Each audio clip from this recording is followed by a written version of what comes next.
It's a familiar scene, someone sitting outside a cafe, enjoying a coffee and smoking a cigarette. But it's an image that may soon disappear.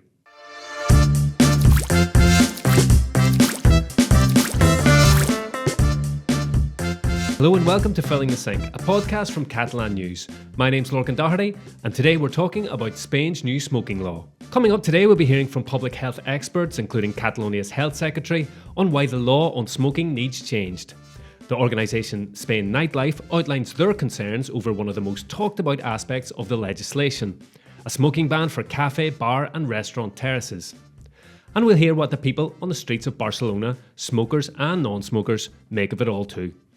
Joining me today is Gerard Escaich Folch. Hello, Gerard. Hello, Lorcan. It's a pleasure being with you here. Here we are, video podcast number 2. Very exciting. Yeah, exactly. The first one for me. It's always a great start being with you back again on the podcast. In our lifetime, Gerard, we've already seen big changes in smoking regulations. Can you even remember people smoking indoors? I'm not sure if I can remember. It's because of movies and series and shows that I can remember, or like I have an image.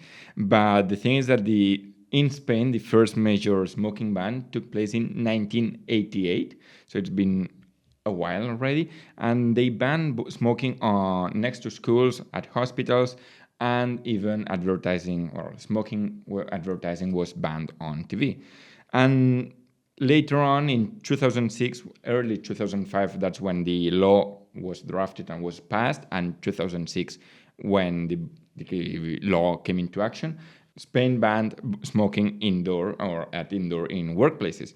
And then since there, we saw that Spain was one of the several countries that introduced similar bans around the world at the time. However, at the time, Spain was still allowing to smoke indoors at bars and restaurants, only if they had a specific smoking area. That was changed in 2011. Yeah, I can remember. I think Ireland was perhaps maybe the first country in the world to ban smoking completely in workplaces. So that was a big change. It was a pioneering law at the time. But the debate around smoking now has moved on again since, hasn't it? Yeah, exactly. The Spanish government, that's one of the arguments from the Spanish government, is that they want to introduce new legislation because there have been changes in consumer habits. For example, people not only smoke cigarettes, there are new tobacco products, and the evidence of the health benefits for those who do not smoke have grown since this last law was passed. We've been hearing about a new law for quite a while, it seems to me. Isn't that right? Yeah, exactly. The first mention, we could back it to 2022, more or less, in September 2022, when the Catalan health minister announced that they were planning, or they were thinking of, or they had the idea of banning smoking on terraces, outside schools, at buses, or at bus stops as well.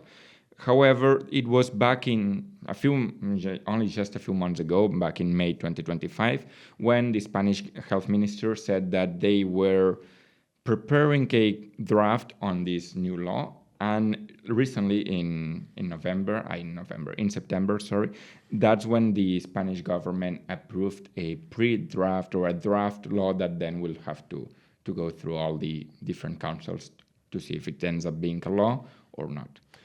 They opened a public consultation, which was open throughout September. Yeah, and since then we know that various organizations in the hospitality sector have made submissions against the certain aspects of the law, especially, of the draft. Let's consider and let's remember that it's only a draft inside the Spanish government, not even in Congress. So they have some organizations, especially in the hospitality sector, have amended or want to change some of those aspects of the draft. And there were some health charities, however, who say that they need to push for more measures to be included. Yeah, and we're going to hear from both sides, if you want to put it like that. We spoke to 2 health experts on measures that have and haven't made it into the law, so far at least. Let's listen now to Dr. Laureano Molins. He's the Barcelona head of a Spain-wide cancer charity, the Association Against Cancer. And first, Catalonia's Secretary for Public Health, Esteve Fernández. The new Spanish tobacco control law main objective is to protect non-smokers from second-hand smoke and also to try to help smokers to quit in the future by limiting the places where they can smoke. We are talking about extending smoke-free places not only to indoor places but also to other outdoor environments. Terraces in our current law is a mess. The idea is to make all the hospitality sector smoke-free, but terraces is just a part of the picture. We have other open spaces where smoking should be banned for different reasons. The main reason, in addition to protect the health of non-smokers, is visibility. Esteve Fernández mentions places like festivals, markets, semi-open malls and Catalonia's famous human towers as examples of busy outdoor gatherings, often with children. He says these could be made smoke-free without causing much inconvenience. But for Dr. Laureano Molins of the Association Against Cancer, it's another part of the law that really stands out. The main issues of this project of law is to assimilate the new products of tobacco, like the e-cigarettes and vapors and so on, because this is a strategy of the tobacco companies to bring those products to young people. The new law is also not to sell those products at the supermarket, those they have to be sell at the tobacco shops. Of course, it's not as bad for cancer, but there is a pulmonary disease, interstitial lung disease, which is caused by those e-cigarettes and vapors and so on, and it will be worse after 5, 10, 20 years. The companies are also they are sponsoring festivals, rock festivals, and that's something that we have to forbid for sure. The Catalan Health Secretary agrees, noting that several studies show the health risks and the slippery slope of e-cigarettes and vapes. In England, he notes, the health service has backtracked after previously encouraging them as a way to help smokers quit. Now they have recognized that the epidemic of vaping among young people is very worrying, because young people start with vaping and then enter into tobacco because they become addicted to nicotine, and the most effective way to deliver nicotine is cigarettes. Despite now 4 decades of ever stricter smoking bans, around 25% of adults here still smoke, as Molins explains. He believes more regulation is needed to bring that number down. The United States is only less than 10%, and other European countries as well. So we are a little bit back. The health experts say the draft bill still falls short in some areas. They've asked the Spanish government to consider including measures such as a ban on smoking in cars or higher prices for tobacco and nicotine products. Another key element of the new tobacco control law should be plain packaging of all tobacco products. That most scientific societies and most of the regional governments, including our government of Catalonia, have asked to include plain packaging. Plain packaging is one of the best measures nowadays to tackle smoking, because the packaging is the only way that now the tobacco industry has to make some type of publicity that is forbidden by law. In France, in the United Kingdom, in Belgium, there are other countries that have implemented plain packaging with excellent results. It has an impact because it reduces consumption. Many smokers rethink again about smoking, and also it discourages young people to buy tobacco because it is not attractive. As for the proposed ban on terraces, Fernández notes that there are already some regions with similar legislation. Still, he sees this as an opportunity for Spain to lead the way globally. We are not heroes trying to implement this, but we will be very, very brave if we can do this, because we will be the example for other societies to follow the same way. Our thanks to Dr. Laureano Molins and to Esteve Fernández. So we heard most of the main headline measures included in the draft law there, Gerard, but just so we've got them all, let's run through them. Well, the main one, and the one that just that generated more controversy is obviously banning smoking on bar, cafes, restaurant terraces, as well as bus stops, sports facilities, including Spotify Camp Nou if it stops being a construction site and ends up being a stadium, children's playgrounds, open-air shows, concerts such as Primavera Sound, Cruilla, Sonar, and obviously various other outdoor public activities. The proposal also prohibits tobacco use by minors, sale or supply is already banned, and expands advertising restrictions to include all media, even digital platforms, targeting things like influencer ads. Yeah, and the draft proposal or the draft law, let's remember it's still a draft, it would ban disposable e-cigarettes for both health and environmental reasons. And some of the measures cover not just traditional tobacco, as we know as cigarettes, but also vapes, heated tobacco, and nicotine products. One thing that we haven't really touched so far on is, we all know smoking's bad for us. That's a bit of an understatement. But what exactly is the impact of tobacco on our health or on the health system? As the preamble to Spain's new draft law, the preamble points out that across the world there are 8 million people killed because of smoking every single year, and 1.3 million of whom are non-smokers. And that's based on data from the WHO, the World Health Organization. Yeah, the experts that we spoke to put it really bluntly too, didn't they? The Health Secretary, Esteve Fernández, said smoking is the most preventable cause of disease, not only in Catalonia, but in the world, and that half of the diseases that we see in the health system are due to or attributable to tobacco. Exactly, and Dr. Laureano Molins says that 85% of patients with lung cancer are smokers or used to be smokers. So obviously there's a huge relationship with smoking and lung cancer. However, Esteve Fernández says that it's not only lung cancer, smoking does not only cause lung cancer. There are 30 more types of cancer, such as bladder cancer, which is related because you need to expel all your toxins from your body. There's also pancreatic cancer, and Dr. Laureano Molins says that oral cancer or cervical cancer are also related to smoking. Yeah, and they were at pains to point out that it's not just cancer. That's the one everyone knows, but it's also things like cardiovascular disease, emphysema, other chronic diseases, and even diseases in children due to secondhand smoke. Yeah, and the thing is that, for example, Dr. Fernández, the health secretary here in Catalonia, said that the risk of infection after surgery, any type of surgery from like stomach pain or like elbow or anything, any kind, carries a 20 to 50% higher risk of wound infection in smokers compared to those who do not smoke. The bottom line, as the health secretary said, was if we could avoid smoking in our society, in Spain we're talking about 50,000 less deaths per year, and in Catalonia about 15,000 less deaths per year.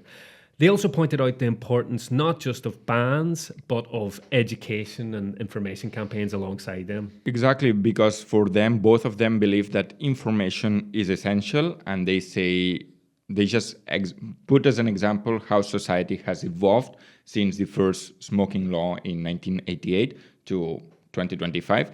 And they say that generally smokers do know the risk, know the dangers compared to 40 years ago. But Dr. Molins is also worried about misinformation, especially misinformation coming from tobacco companies who are using newer products like vapes, heated tobacco products, as a marketing tool or marketing campaign for those youngsters who didn't smoke cigarettes but now are like entering the smoking world.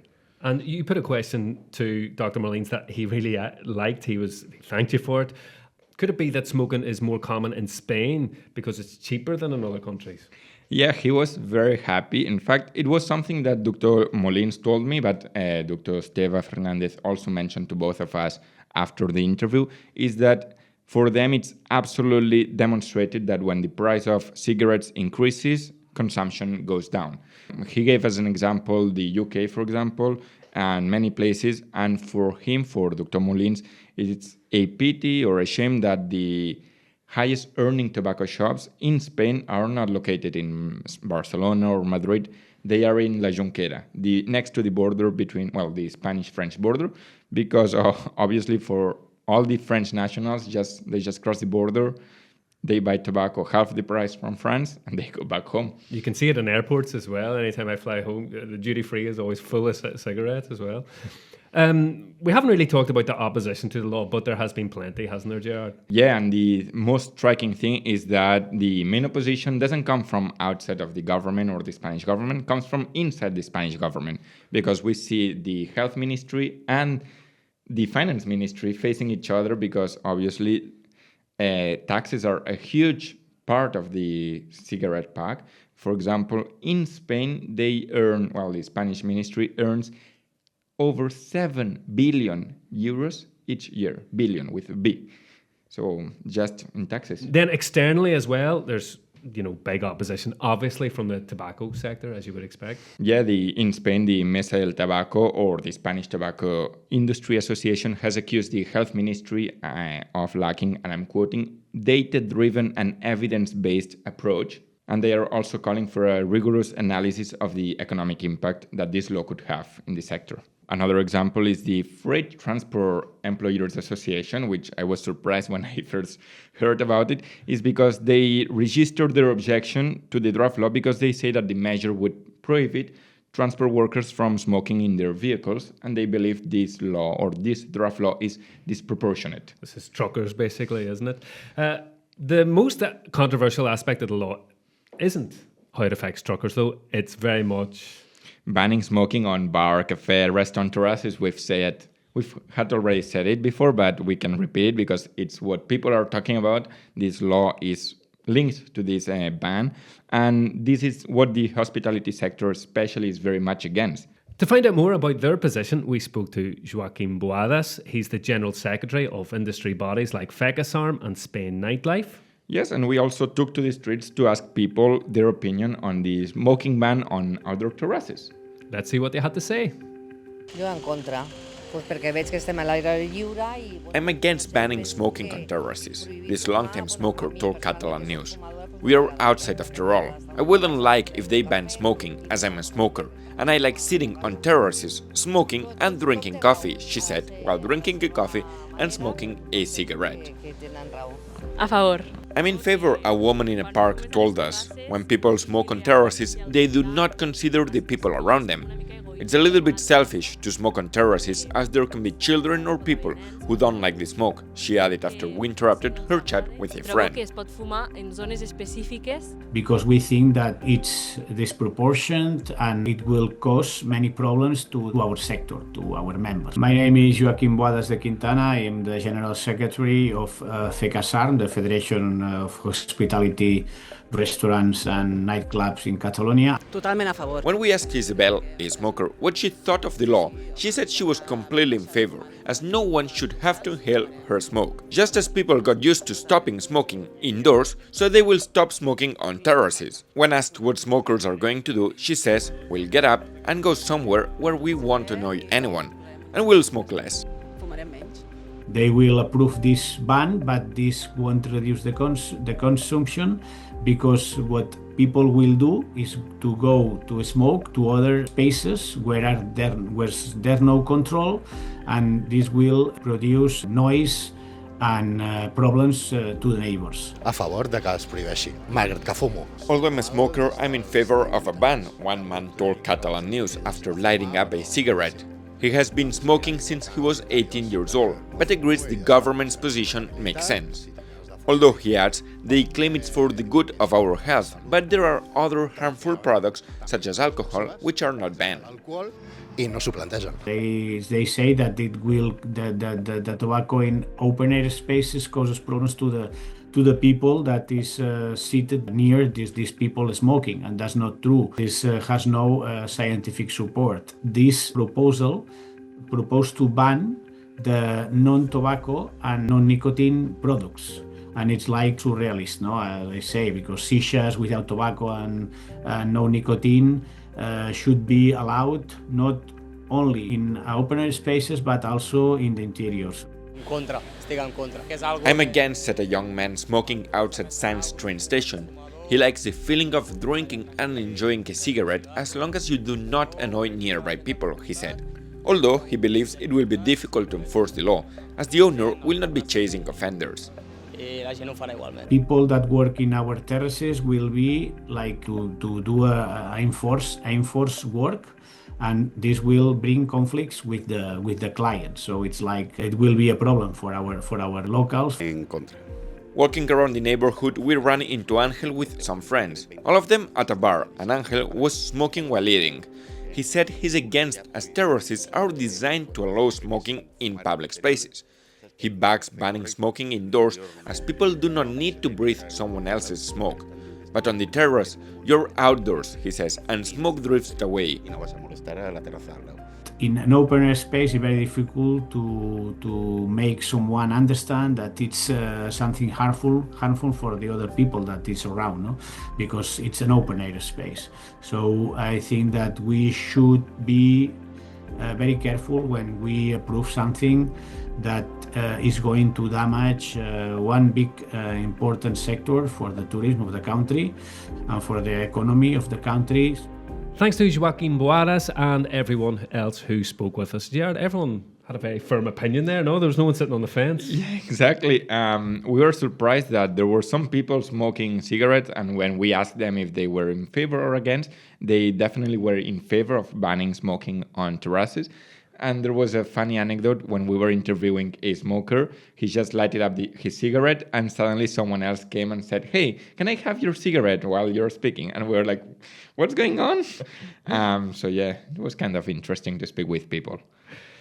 We did ask the Health Secretary and the Association Against Cancer about some of the claims from FECASARM and the impact on hospitality.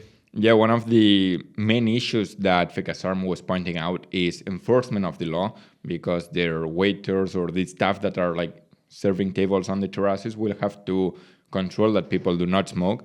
And on enforcement, for example, Dr. Molins and Dr. Esteve Fernández said that they admit it's a complicated issue, as it has to be done not only by the national government, but also by regional governments and city councils. And Dr. Esteve Fernández pointed out that not all city councils are like as large as Barcelona's. Some of them have 100 inhabitants in their town, so obviously they don't have the resources to enforce that people do not smoke on terraces. And another thing that they pointed out is that the objective of the law is not to create penalties. Dr. Esteve Fernández said that this would be ridiculous and that their goal is to protect people, and that's what authorities have to do, not ban smoking, but to protect people. And something that Dr. Fernández, the health secretary here in Catalonia, pointed out is that they have already planned a special enforcement program by the end of this year or by next 2026. It might go the same way as the smoking ban on, for example, the Barcelona beaches. That came in a few years ago, and we saw that in the very first year, at least, not a single penalty was issued, because what happened was when people were told, "Oh, do you know actually smoking is banned here?" Well, they complied, they put out the cigarettes, or they went somewhere where they could actually smoke. So, that is a possible way how it could pan out. FECASARM also were gravely concerned about the economic impact, weren't they? Yeah, one of the things that FECASARM made a huge impact on was very insistent on, was on bars and restaurant terraces and tourism and consumption at the hospitality sector, because people normally go to bars and restaurants, and when they are enjoying a drink, they just light up a cigarette. Yeah, I mean, the argument against it is that, well, people go to socialise or to drink or eat, and the reason for going isn't smoking. That's something that happens alongside it. But, well, I guess it depends on the individual at the same time, no? See, and that's what Dr. Molins acknowledged. He said that you need to balance between freedom and harm, but he also argued, let's remember, he's part of the Association Against Cancer. He said that terraces, for example, they have to protect non-smokers, because non-smokers end up being passive smoking, and they can suffer real damage out of someone else smoking. Yeah, he also said at the time of that first law back in the early 2000s that restaurants said that this would be a big problem, it would make a big impact on their finances, because, he said, our way of life is have a big lunch and then have a cigarette or a cigar, but he said that the impact... It didn't happen. We saw that it never ended happen, and at the moment, if you go to a bar or a restaurant, it will be surprising for you to smoke indoors. You won't be accepting in like this situation. Yeah, we've definitely got used to the idea now. Okay, Gerard, we've said several times this is a draft law. So what happens next? Well, a draft law means that ministers or Spanish ministers are still debating, negotiating what can be added to the law or to the draft law, and then it will be submitted to the Spanish cabinet for approval before it goes to the Spanish Congress. At the time when it's in Spanish Congress, it will have a public consultation, which we already know that there's a pre-public consultation, and there are some companies and some organizations that are making amendments, but the problem is that it needs to go to Spanish government first to be approved, then it will have to go to the Spanish Congress for parties to say if it ends up being a bill or not. Yeah, and regular readers to Catalan News will know, of course, the Spanish government is a minority coalition and relies on lots of parties, including Catalan parties, to pass any kind of bill in Congress. So, I mean, there's still a lot of road to travel ahead with the individual details of this law, isn't there? And, well, we'll be keeping you up to date on catalannews.com of how that progresses, and we'll see if the smoking law makes it through in the end or goes up in smoke. That's us for today. Thanks for listening or watching. Thanks to our interviewees, Esteve Fernández, Laureano Molins, and Joaquim Boadas. Thank you, Gerard. It's been a pleasure, Lorcan. You can subscribe to Filling the Sink wherever you get your podcasts if you haven't done so already. Our next episode will be out at the end of November, marking 50 years since the death of Spanish dictator Francisco Franco. Until then, from me, Lorcan Doherty, and all of us here at Catalan News, take care, bye for now, adieu.